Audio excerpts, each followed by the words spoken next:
Starting off with number 10 is Mercenaries, the last game of which was Mercenaries 2 World in Flames, which came out on August 31st, 2008. Now, Mercenaries Playground of Destruction is just a fantastic game. It came to us from Pandemic Studios. It was a sandbox game. Came to the PlayStation 2 and the Xbox, the original Xbox. It's kind of an insane story. It takes place in North Korea. But to boil down the mechanics, you're obviously a mercenary, and you have to quote-unquote verify targets. And now what that means is you either kill the target and take a picture, or you subdue the target and airlift them. Most of the time, you get way more for capturing them than you do for killing them. And then it also has something to do with cards that I'm not going to get into. If you remember the game, you know what I'm talking about, and you know that if I explain that, I'm going to be talking for a while. It's not particularly complex, but it sounds complex because it has to do with different suits and yada yada. You get the point. The sequel was a little rushed. It wasn't quite as good. It kind of just felt like plopping the mercenaries into another controversial country, Venezuela this time. And they kind of tonally shifted it from a kind of oppressive looking game to a more colorful game. Because Venezuela is, as you know, a somewhat tropical country. And this was a game that got delayed a lot, like multiple times a year between 2006 and 2008. And allegedly EA Studios forced a basically unfinished release of the game. And keep in mind this was on PlayStation 2, 3, and Xbox 360, which yes, did have internet access. Not so much the PS2, but the PS3 and the 360. But patches weren't really a normal part of console games at this point. They did actually put out a free patch, which kind of also functioned as its first DLC. Added 6 new characters, co-op, and actually cheats, because this was still back in the era where some games still had some kind of cheats. But it was a kind of a case of too little too late. It wasn't a good enough game by the standards of the first. It certainly wasn't as bad as a lot of critics called it, but it wasn't something that captured the magic of the first. There was a third one planned, but it got shelved due to the performance of the second. Reputation wasn't very good. Sales weren't as good. And yeah, that kind of sucks. They changed up the mechanics a little bit, and it didn't work out. And as you know, Pandemic Studios was another example of EA just like brutalizing a great developer. And number 9 is Final Fight, which in some ways was kind of actually the inspiration for Streets of Rage. It came out a couple years earlier, and in arcades, it's Capcom. I mean, Capcom knows fighting, and this is a fantastic series of games. The last release was Final Fight Double Impact in 2010, which is just a compilation. The actual final game was Final Fight Streetwise, which was a game, like you could definitely call it that. I don't really know how Streetwise exists. It really should not have been called Final Fight anything, even though it actually continues the story of Final Fight 3. It really just does not live up to what Final Fight was, though. Final Fight was a fantastic series. Just really nailed the 2D beat-em-up. Kind of defined it in a lot of ways. I remember playing all the originals for the Super Nintendo back in the day. And, like, the thing that sucks is Streets of Rage had a 4th entry that came out recently, and it's great. Like, it's a really good game, but it also makes you go, I wish they'd do this for Final Fight. I don't know, Capcom's been listening to fans a little bit more in recent years, so maybe sometime we will see a new traditional style Final Fight game in the vein of Streets of Rage 4, right? It could happen. I hope it happens. And number 8 is the True Crime game series, which includes Sleeping Dogs, even if not officially. So, True Crime was a pretty different open world game. It's kind of like the counterpart to Grand Theft Auto, in that in a True Crime game, you played as law enforcement. There were 2 games, True Crime Streets of LA in 2003 and True Crime New York City 2 years later. Now, the mechanics are very similar to Grand Theft Auto 3 and Vice City. They're not very different at all. So it got a little bit of flack for that being called a clone. However, like, the premise of it is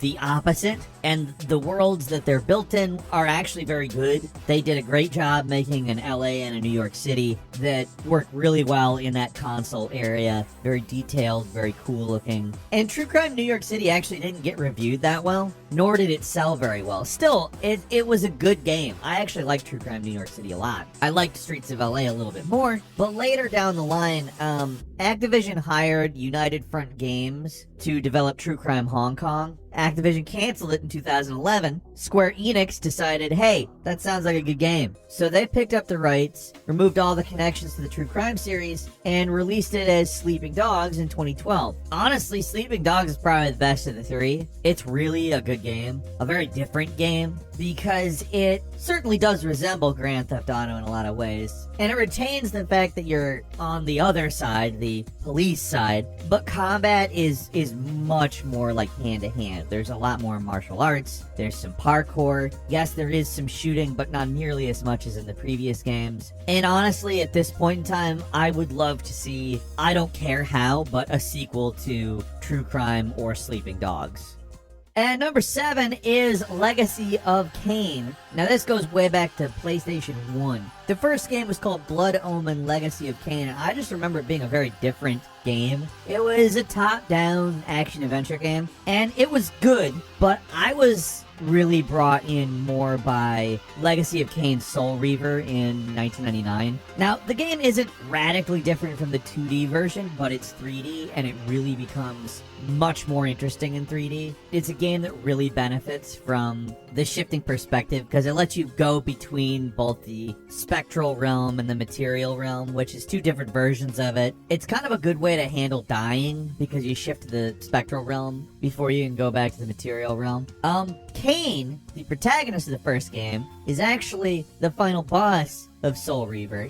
And it gets a little more complex in Soul Reaver 2 when you find out that Kain isn't actually the bad guy. He just didn't want to kill all the vampires by killing himself because he was the last vampire. It gets a little complex, but it's not in a bad way. Like, Soul Reaver 2 was fantastic, as was the first. But then Blood Omen 2 came out, and it wasn't quite as good as Soul Reaver and Soul Reaver 2. Soul Reaver 2 causes history to rearrange itself, and Blood Omen 2 follows Kain in an alternate timeline that was caused by Soul Reaver 2, and you get the idea that it's starting to get a little bit needlessly complex, isn't it? Like, it's not a bad game by any means, but it kind of abandoned some of the progress that was made in the Soul Reaver games with the type of gameplay that they were doing. And a lot of this is because the Soul Reaver team had nothing to do with this, and the development of Blood Omen 2 actually started with the development of Soul Reaver. So it's a little complex behind the scenes, too. Legacy of Kain Defiance was the last real Legacy of Kain game. In this one, you play as both Kain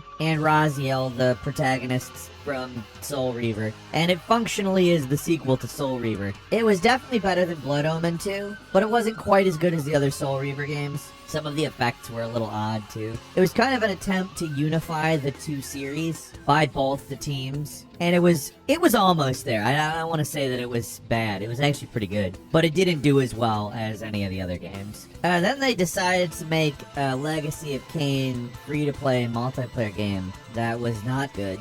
They had an open beta in 2015 and 16, and it never made it to not open beta. The less said about that game, the better.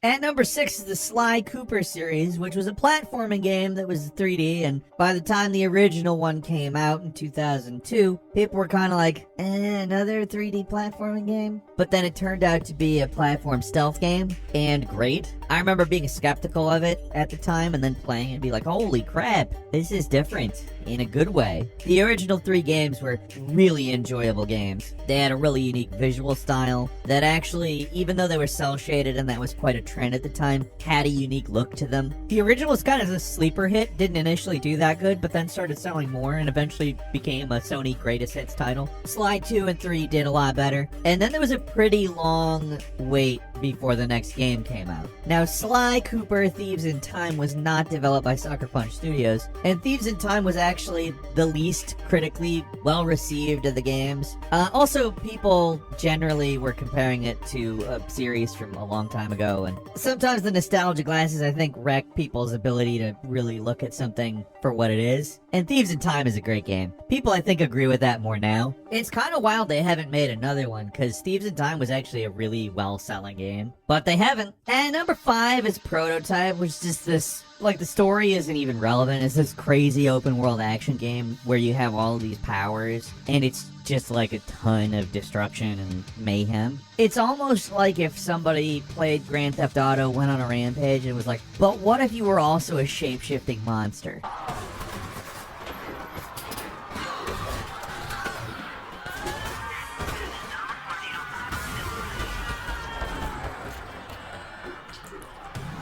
The first prototype game is probably the better of the two, not necessarily because its destruction mechanics are the best of the two, but it's kind of just put together better. It's a more interesting story, it kind of works a little bit more. Prototype 2 is, like I said, as a destruction simulator, way better. Every aspect of it is ramped up, but the story is maybe not as interesting. Everybody's a little bit too nihilistic to get too invested in them, but that doesn't mean it's not a fantastic game. It didn't sell as well as Activision wanted it to, though. It actually sold decent, but they invested apparently way more in it than they got back, and they laid off a bunch of staff, and we haven't heard anything about Prototype since.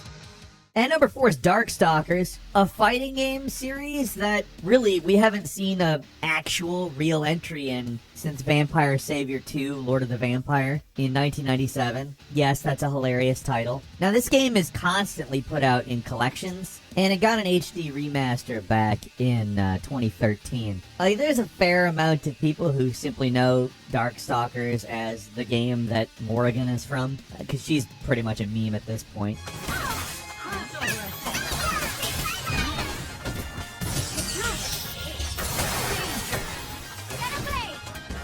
Honestly, it's kind of shocking that they actually haven't made a new Darkstalkers. They claim it's because that HD remaster in 2013 didn't do great, but like, that's also almost a decade ago. I don't think those numbers would hold today. We'll see though. They always say something along the lines of Darkstalkers isn't dead. I actually do think it's a pretty good example of a fighting game, so I hope that we do see another Darkstalkers eventually as well.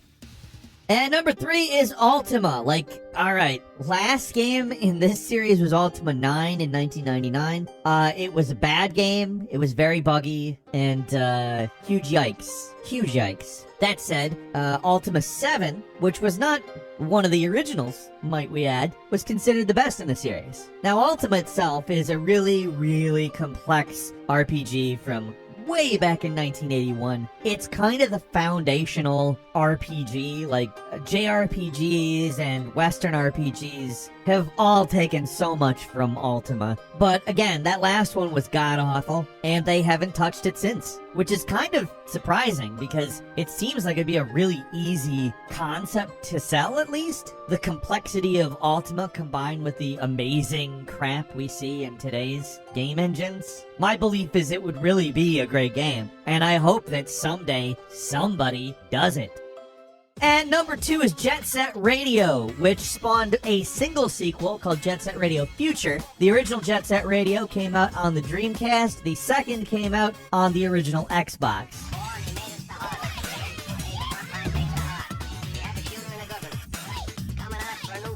So, these games still hold up. They have a really unique visual style and a really unique gameplay mechanic. I kind of like the gameplay mechanics of the original over Future, because Future made some changes in the controls that I don't love, but that doesn't make Jet Set Radio Future not a fantastic game. It is. It's absolutely a fantastic game. Both have these incredible soundtracks, this amazing world, and have a ridiculousness to them that make just like spray paint tagging graffiti stuff into like how some skate punk games take down this mega corporation is probably the most concise version of a description I can come up with for it.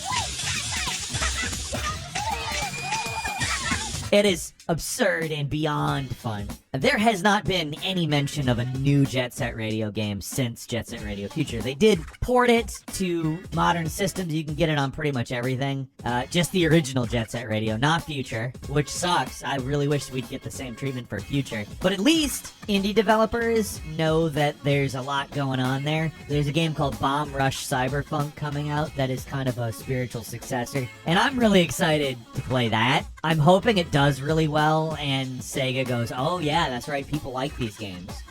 And finally, at number 1, it's SimCity. SimCity is really a casualty of the video gaming industry. EA particularly.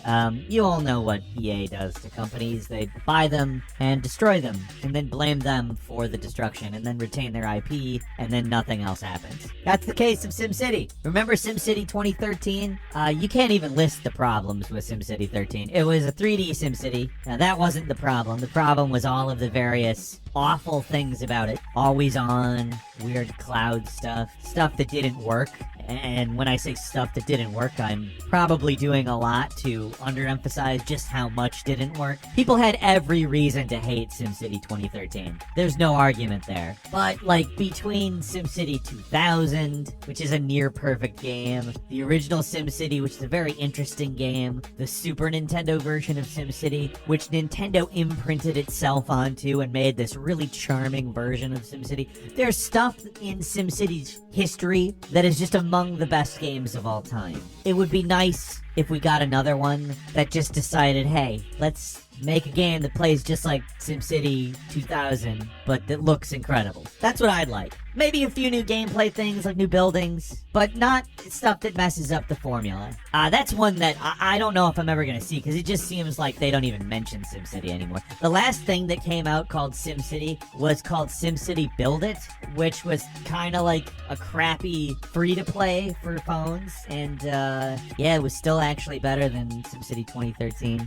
It really wouldn't be hard to make something better than SimCity 2013. But, like, all you have to do is make a real successor to SimCity 2000 that looks amazing. That's it! That's all you gotta do!